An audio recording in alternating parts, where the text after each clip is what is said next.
I have watched 5,000 minutes of Liverpool's new front line. Here is the problem.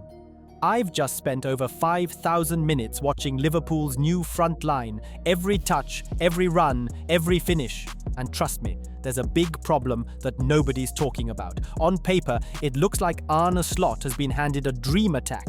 But if you look closer, this dream could turn into a tactical nightmare. But what's the problem? Let's talk about it.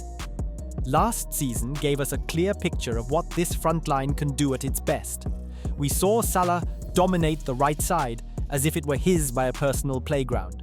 We saw competition on the left push players to new levels, and we saw glimpses of what Liverpool could look like when everyone clicked. But with new faces now added to the mix, things aren't as straightforward anymore. Last season, Mohamed Salah reminded everyone why he's been the face of Liverpool's attack for years. He wasn't just good, he was ridiculous. 34 goals and 23 assists across all competitions. Those are numbers you don't just put up casually. Those are numbers of a player carrying a front line. And it wasn't just the end product. Salah's game was complete. His dribbling was sharp. His decision-making in the final third was spot on. And he had this confidence every time he got on the ball, like defenders already knew they were in trouble. Whether it was cutting inside to curl one into the far corner, or slipping in a pass at the perfect moment, Salah was showing every part of his toolkit last season. This year, he's picked up where he left off, even if the numbers don't look massive yet. 4 games, 1 goal, and 1 assist. But if you've watched him closely, the sharpness is still there. He's moving well, he's still dangerous, and he's still pulling defenders out of position like few players can. But here's the catch. With all the new signings Liverpool brought in, Salah might not be able to reach those same levels this season. And to understand why, we first need to look at the other big piece of this front line. Because while Salah set the standard last season, there's another player who quietly made a huge impact and is already carrying that form into this season.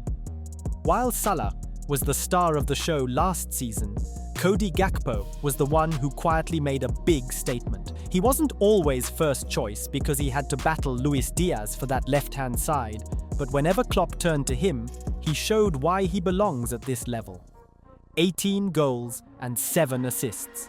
That's not the return of a squad player. That's the return of someone who makes a difference when it matters. What made Gakpo stand out was his efficiency.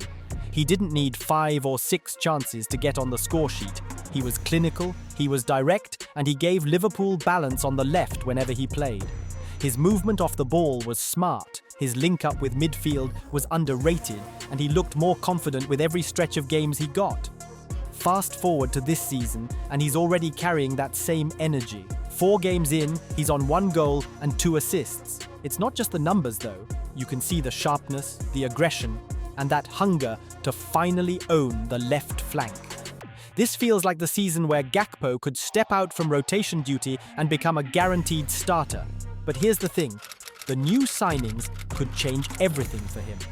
Just when he's in the perfect position to explode, Liverpool's summer additions might push him back into that same cycle of rotation. And the first name that threatens to do that is an €11,600,000 signing. Because when you bring in someone like Florian Wirtz for that kind of money, you're not doing it just to add depth. You're doing it to make him central to the project.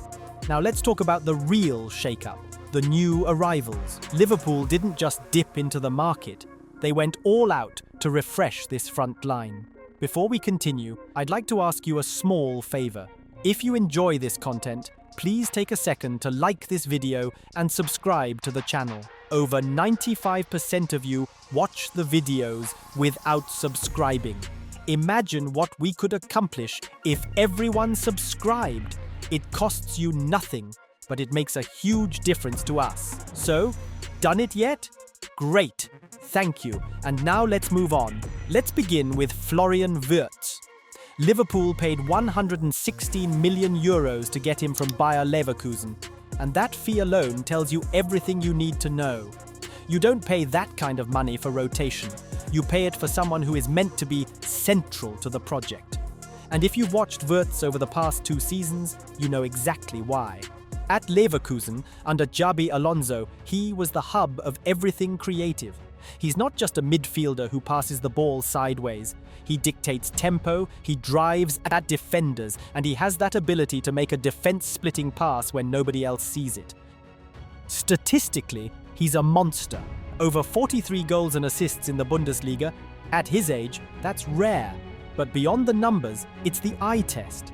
He's got ridiculous close control, he can wriggle out of tight spaces, and when he gets on the ball between the lines, defenders panic. He thrives in that number 10 space, floating, creating, unlocking defenses. And that's why Liverpool bought him. The question, though, is whether Arne Slot's new system has room for a traditional playmaker. Because Wirtz isn't the type to just hug the wing and run in behind. He wants to be central. Then there's Hugo Ekitike. He didn't arrive with the same noise as Wirtz, but don't underestimate how good this kid is. Last season at Frankfurt, he finished with 15 goals and 8 assists. That's not easy in the Bundesliga, especially for a striker who was still refining his game. What makes him special is his versatility. He loves to play off the shoulder of defenders, always looking to make those runs in behind, but he can also drop into deeper spaces to link up play. He's got that balance where he can either finish the move himself or be the connector that sets everything up. And his start at Liverpool has been nothing short of electric. 2 goals and 1 assist in his first 3 Premier League games, plus another goal in the Community Shield. That's an instant impact. He hasn't needed 6 months to adapt, he's already showing he can deliver. And when you've got a striker who's young, hungry, and already scoring, managers feel the pressure to keep him in the lineup. Now, let's move to the big one, Alexander Isak. If there's one player who's proven himself in the Premier League already, it's him. Over the last 2 years at Newcastle, he's developed into one of the most feared strikers in England. What makes him so dangerous is that he's not one-dimensional. He can play as a traditional number 9, holding up the ball and finishing chances. But he can also drift wide, drive at defenders, and create goals himself. He's strong, fast, technically gifted, and his composure in front of goal is elite. Against the so-called Big Six, he's been a constant problem. He doesn't disappear in big games, he raises his level, and now Liverpool have him. That instantly gives them one of the most complete strikers in the league. So when you line this all up, Wirtz, the €116 million creator, Ekitike, the hungry young striker who's already scoring, and Isak, the proven Premier League finisher, Liverpool's front line looks stacked. On paper, this should be one of the most dangerous attacking setups in Europe. But here's the catch. Having this much talent isn't always a blessing, because football isn't just about signing names, it's about fitting them into a system,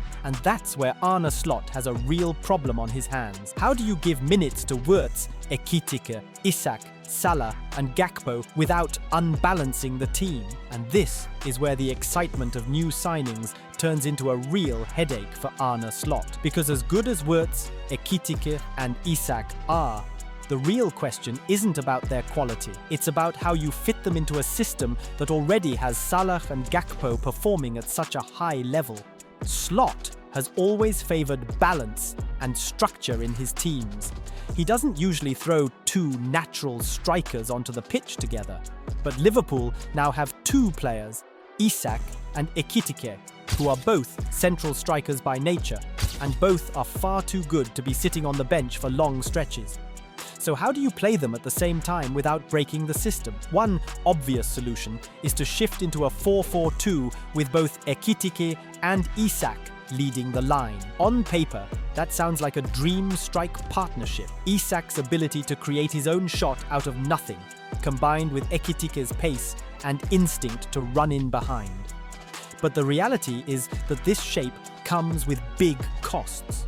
First, it would push Salah into a wider and deeper role, and when Salah is isolated on the touchline, away from central spaces, he loses some of his most dangerous qualities. Last season's 34 goals and 23 assists didn't come from hugging the sideline. They came from drifting inside, finding half spaces and playing close to the striker. A 4-4-2 limits those positions and forces him to stay wider, which naturally reduces his output. Then there's Gakpo.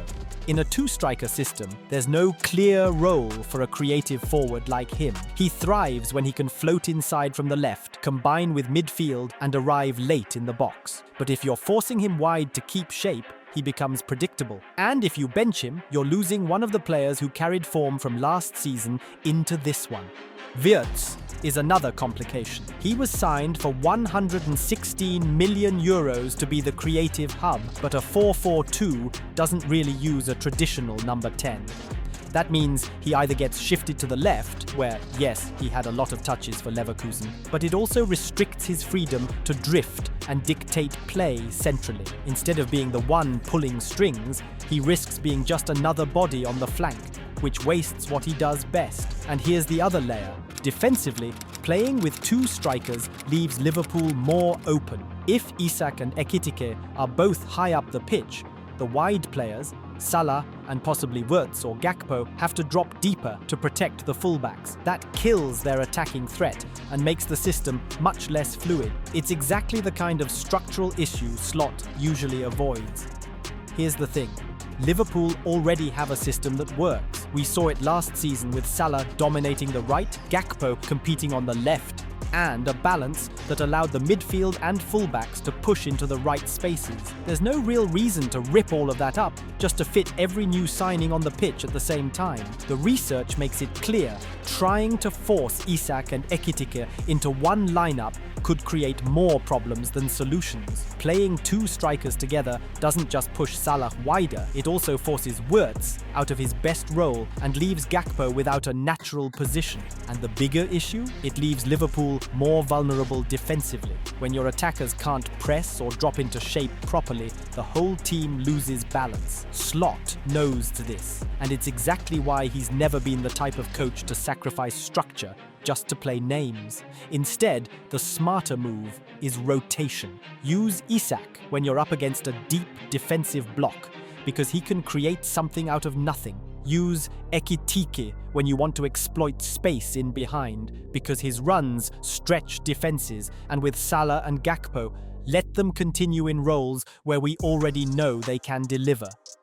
If Slot approaches it this way, Liverpool doesn't just have a starting 11, they have a squad that can adapt to any opponent. That depth is what wins titles across a long season. It's not about cramming everyone into one lineup, it's about keeping competition high, using the right players at the right time, and making sure nobody feels comfortable enough to drop their level. And honestly, that might be Liverpool's biggest weapon this season. Not a brand new formation, not a 4-4-2 gamble, but the fact that they can rotate world-class players in and out without losing quality. That's how you keep Salah fresh, that's how you let Gakpo grow, and that's how you integrate Wirtz, Ekitike, and Isak without breaking the system. So, in the end, the solution isn't to reinvent the wheel. It's about sticking with what works, rotating the squad, and letting competition push this front line to levels we haven't seen in years. But what do you think? Should they make use of the 4-4-2, or should Slot stick to his ideas? Well, let me know in the comments, and don't forget to subscribe to the channel. Thank you for watching.